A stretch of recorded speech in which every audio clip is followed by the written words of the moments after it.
dahil plug and play na lang siya. Yun yung function niya at hindi na kailangan ng relay. So, ito yung isa sa mga issue ng MIUI 125. Ewan ko lang kung natugunan na to ng Yamaha. So, gaganda yung arangkada ng gantong setup. Pero, ang dahilan ng nagtutunog gigil or yung pakiramdam natin na gigil ay dahil yung dun sa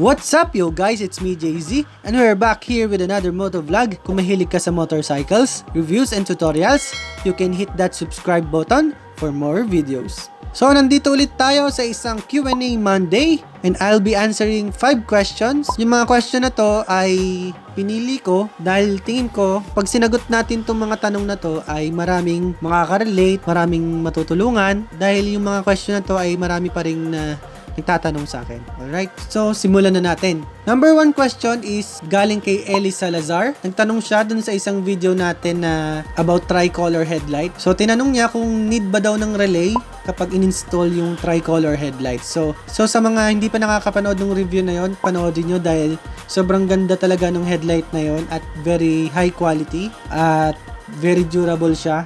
Hanggang ngayon, after 3 or 4 months kong ginagamit, okay pa rin siya. So hindi na po need ng relay ng ating Makoto tricolor headlight dahil plug and play na lang siya. So kung titignan nyo, ang ilaw niya ay yellow, white, and yellow, white. Yung ilaw na yon ay para lang sa low beam. 3 ilaw yung low beam natin kumbaga. Kung naka-yellow ka, magpapalit siya ng white kung papatayin mo yung low beam. So mangyayari yun kapag nag-high beam ka or pinatay mo talaga yung headlight mo. Pagbukas mo nun, white na siya. So, gawin mo yun ulit, magiging yellow-white. Gawin mo yun ulit, babalik siya sa yellow. So, yun yung function niya at hindi na kailangan ng relay. Second question is galing kay John Jerry Clavio. Kung nag-vibrate na ba daw yung MIUI ko, yung fairings sa harap. So guys, ang MIUI natin, ang gamit natin ngayon ay about 4 years na. Simula, nagva-vibrate po yung fairings natin sa harap. So, ito yung isa sa mga issue ng MIUI 125. Ewan ko lang kung natugunan na to ng Yamaha pagdating sa mga latest version katulad ng MIUI 125S or nung mga 2019 version na MIUI 125. So, ako kasi hindi ko masyadong pinagtutuunan ng pansin to dahil tingin ko hindi naman to nakaka-apekto sa takbo ng motor natin. So, may mga nag-upload ng tutorial about kung paano tatanggalin yon. Yung iba nilalagyan ng hose, ng foam o kung ano man. Kindly search na lang po. Hindi ko po masyadong pinagtutuunan ng pansin yung vibration na yon. So, mas nandun tayo sa performance tsaka doon sa aesthetics ng ating MIUI. Alright? So, may nagtanong din, galing kay Vertex Gaming, kung ano daw ang gamit kong pang-record. So, sa video, ang gamit kong camera ay SJCam M20.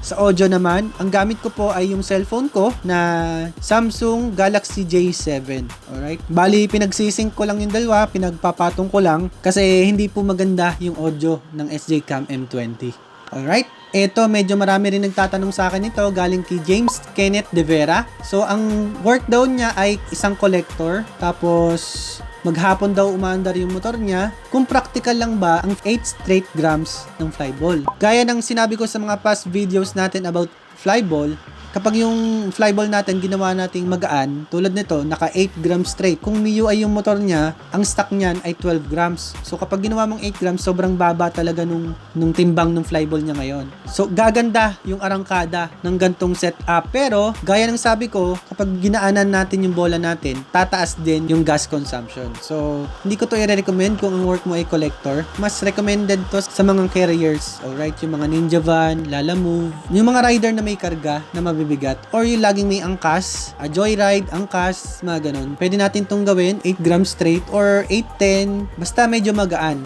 Yun ang recommended ko para sa kanila. Pero yung gantong collector, depende sa timbang mo, pwedeng 10-12 kapag medyo magaan ka. Kapag naman medyo mabigat ka naman, pwede na yan ng 9-11 or 812. Sana nagets nyo yun. So, ito naman, galing kay Marco Franco Baler. Kung normal lang daw ba, nagigil yung makina kapag minor pa lang, tapos kapag nakaset na siya ng panggilid. Yung setup daw niya ay 1000 RPM na center and clutch spring. Tapos naka 9 grams straight na bola. Meron din daw siyang 13.5 5 na pulley. So, ang dahilan ng nagtutunog gigil or yung pakiramdam natin na gigil ay dahil yun dun sa center spring and clutch spring. Guys, ang ginagawa kasi ng dalawang to ay i-delay yung engagement ng clutch lining papuntang clutch bell. So, imagine nyo na lang, para mag-engage yung center spring, kailangan ng 1,000 revolution per minute. And then, another 1,000 RPM para mag-engage naman yung clutch spring natin. Imagine nyo kung gaano karaming ikot dapat ng engine natin bago mag-engage yung clutch lining papuntang clutch bell. So, maririnig mo talaga na medyo gigil yan or parang mabigat or hirap yung makina natin. Pero, dahil yun doon sa dalawang spring na yun. Tapos, ito pa, tinagdagan niya pa ng magaan na bola. 9 grams straight. So, isa rin to sa magpapadelay ng arangkada natin dahil yun yung trabaho ng magagaan na bola. I-delay yung pag-change ng transmission natin. So, ang re-recommend ko dito is ibalik mo sa stock yung clutch spring mo. Gawin mong 800 RPM. Tapos yung bola, gawin mo na lang 10 grams straight or 10-12. Pwede na yon dahil naka-angled pulley ka naman. Alright? So, sana na-gets nyo yun. So, kayo guys, kung may tanong din kayo, pwede kayong mag-comment sa baba ng mga videos natin dahil lahat yan, sinusubukan natin sagutin. I think lahat naman nasagot ko. Tapos, kapag merong interesting na question, i-feature din natin yan sa Q&A sessions natin. Alright? So, kung may natutunan ka at nagustuhan mo ang video natin na yon, kindly hit that like button. At kung may tanong ka naman, suggestion, o kung gusto mong magpa-shoutout, i-comment mo lang sa baba ng video na to. At kung napadaan ka lang sa ating channel, kindly hit that subscribe button for more videos. Again, this is JZ Vlogs, and see you sa next video!